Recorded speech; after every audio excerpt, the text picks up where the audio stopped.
Welcome to Movie Caps. Today I will show you a crime, drama, thriller film from 2009 titled Law Abiding Citizen. Spoilers ahead. Watch out and take care. Clyde is a tinkerer. His daughter has followed in his footsteps and made a bracelet for him and is now— Guys. Spoiler ahead one more time. If you don't want to get spoiled about these movies and you want to watch them on your own, okay, then you should stop watching. I'm not kidding. You should literally stop watching and not watch this movie called Law Abiding Citizen if you want to watch the movie. If you want to watch the movie, the recap, I mean, you watch it with us. Now making one for mommy. Clyde's wife asks him to open the door. When he does, he is knocked down and two burglars enter the house. They tie Clyde's hands and rob the house. One of the burglars, Darby, says, "You can't fight fate," and stabs Clyde. Darby's accomplice, Rupert, tries to get out, but is only told to shut up. Clyde is forced to witness the rape and murder of his wife, and when his young daughter shows up, she is not exempt from this fate either. Career-minded prosecutor Nick talks to his colleague about the Clyde case. The matter got out of hand last night because a judge ruled that DNA from the crime scene was inadmissible. He decided to take a plea deal rather than go to trial with the case. He's not taking any chances, saying some justice is better than no justice at all. Nick meets with Clyde, who hands him notes that he thinks might help with the case. Nick puts the notes aside and says that Darby has agreed to testify against Rupert, who will go to death row with his testimony. Darby will be sentenced up to 5 years in prison. Clyde, already emotionally scarred, is in disbelief. He begs Nick not to take the deal, but it's already been decided.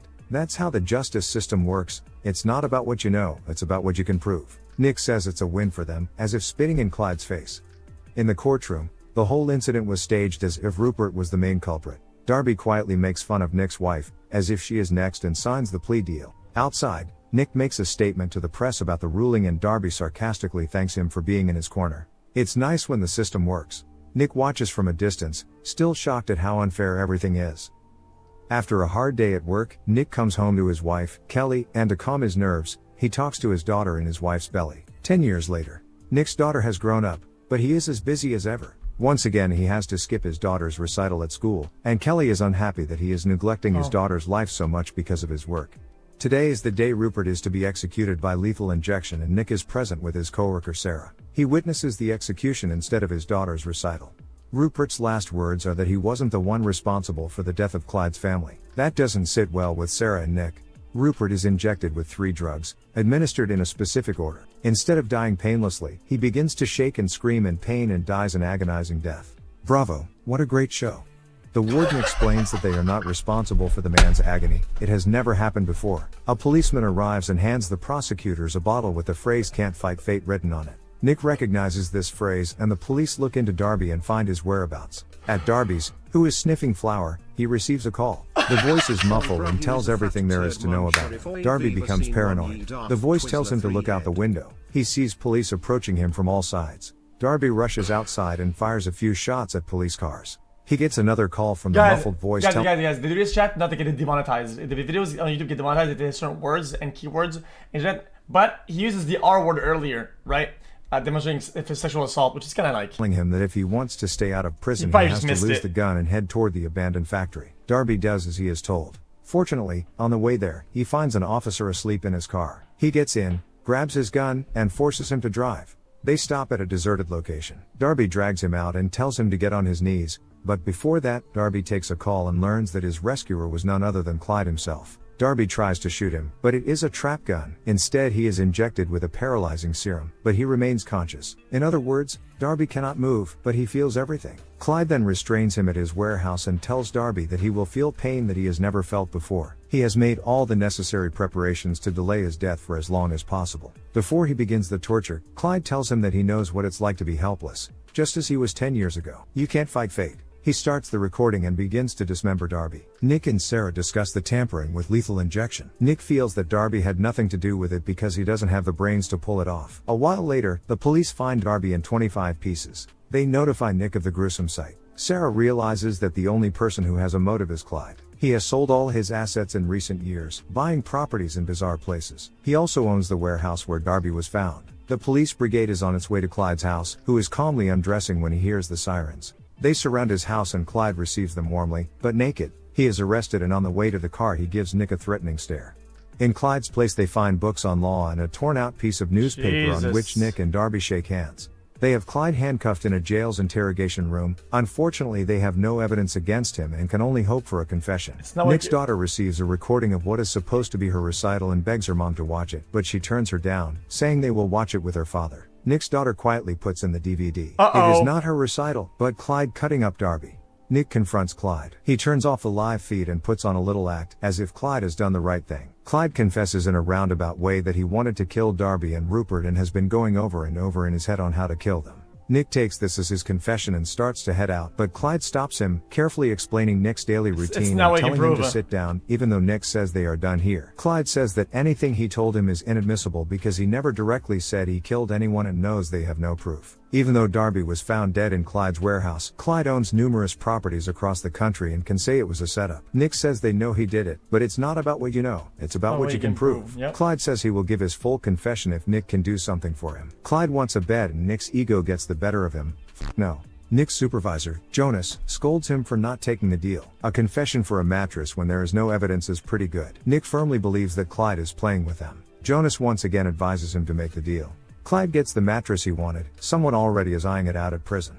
In the courtroom, Nick pleads to deny Clyde bail. In his defense, he claims to be a law-abiding citizen and Nick does not have a shred of evidence to keep him detained without bail. The judge is inclined to agree with Clyde. Nick says that Clyde agreed to give his full confession, but he did not. At that moment, Clyde starts to applaud, saying that she would just let a murderer go after giving her some sweet lines. Is this true? Everyone is shocked, as he berates the judge a few more times for being misguided before being escorted out. Bail denied. Later, in the interrogation room, Clyde describes the tape he sent him as good triumphs over evil, and as promised, he admits that it was him on the tape. He goes on to say that he has one more confession to make, but he needs something in return. Nick is tired of hearing his BS. Clyde mentions that he wants a 20-ounce steak, medium rare, and an iPod in prison for lunch. Before Nick leaves, Clyde offers him the life of Bill Reynolds as his confession. Bill was Darby's lawyer. Nick returns and Sarah says that Bill has been missing for 3 days. Clyde speaks into the camera, addressing Nick and saying that if he wants Bill alive, he must meet his demands tomorrow at exactly 1 p.m.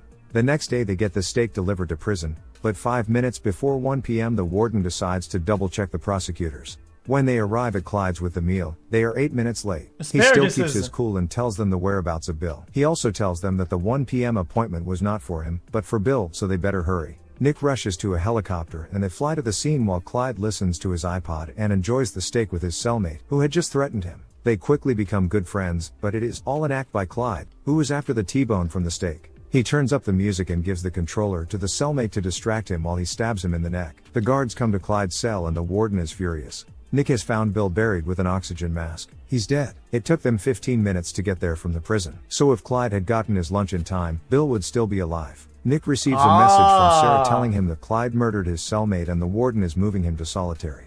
Nick visits Clyde in his solitary confinement, asking what is the point of killing all these people. Clyde wants to hold all people accountable for their actions. Nick gives Clyde his daughter's bracelet and asks if his family would be proud of him taking vengeance in their name, but his wife and daughter can't feel anything, they are dead. Nick and Jonas meet a government official who has more information about Clyde. He says that Clyde is a born tactician who kills people without being in the same room with them. If Clyde is in prison, that means he wanted to be there. The cellmate he killed was not random. This is a pawn that was removed from the board and he suggests they look for the next piece. The official tells Nick that the only way to stop Clyde is to go into his cell and put a bullet in his head, because otherwise he cannot stop him, since he's targeting everyone who was involved in his family's case. As he leaves he says, if Clyde wants you dead, you're dead. With this information, Nick and Jonas come to the judge and ask to violate Clyde's civil rights and restrict visitation to ensure everyone's safety. She agrees and signs a document. Her cell phone rings and when she answers it, it blows up. They are shocked.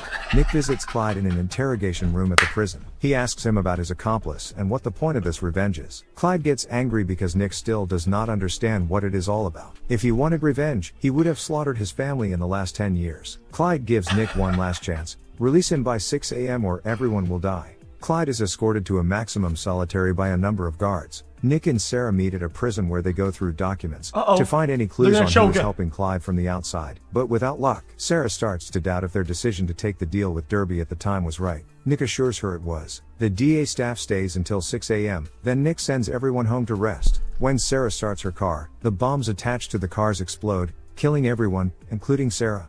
Since Clyde is still in prison, Nick is sure someone is helping him.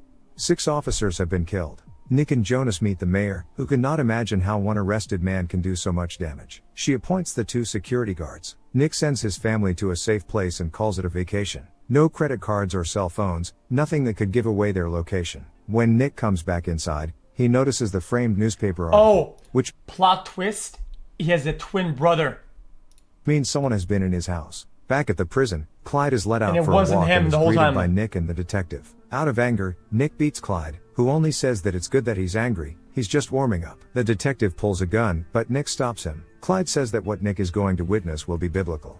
At Sarah's funeral, Jones thinks they brought this on themselves, but Nick still believes they did the right thing, but is beginning to doubt himself. As they drive away, a man in black clothing is controlling a military drone armed with a machine gun, a EMP and rocket launcher. He disables the cars and they come to a stop. Jonas' car is riddled with anti-tank rounds, and to make sure Jonas is done for, he blows up the car. The mayor cannot believe Nick let this go on for so long. She wants to fire him, but to reduce media pressure on her, she appoints him as the new district attorney. The mayor of Philadelphia has issued an emergency order to lock down the entire city. No one is allowed to move unrestricted in the city.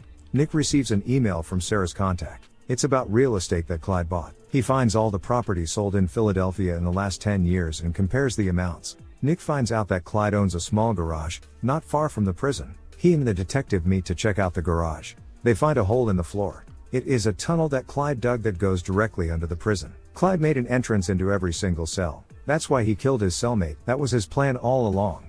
The detective checks Clyde's cell, but he's not there. Disguised as a janitor, Clyde gets past security and into City Hall through a light check.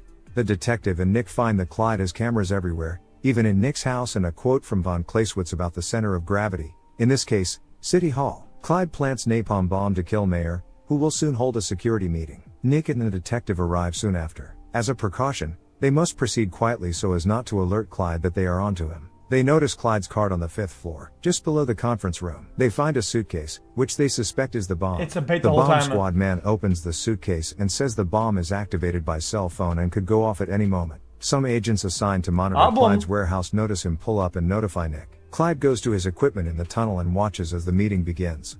He grabs his cell phone and climbs to his cell. In his cell, Clyde is startled by Nick. He has a gun and asks Clyde to do the right thing, giving him a way out. Clyde asks if he is here to make one last deal. Nick says he's finally learned what Clyde has been trying to tell him all along: I do not make deals with murderers. Nick tells him not to do it, that it's a decision he'll have to live with for the rest of his life. Clyde says he's sorry and calls the number. Nick leaves and says that by the rest of his life he meant about 25 seconds as the detective locks his tunnel door. Nick has placed the suitcase with the bomb under Clyde's bed. He looks at his daughter's bracelet one last time before his cell bursts into flames and blows up. No! The end. What? Thank you for watching.